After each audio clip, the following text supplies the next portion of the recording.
In this video, we will show you how to hide slides in Google Slides. To hide slides in Google Slides, it's very easy. For example, if we have slideshow like this, we want to hide the number 3, okay, this slide. You can see here, before we hide this slide, when we click slideshow here, okay, it's appear the skill and expertise.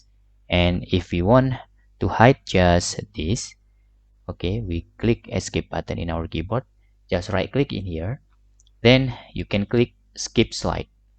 Okay, after that we can preview again our slideshow. You can see the skill and expertise is already hidden, and you can delete this, because if you delete this, the current slide will delete it.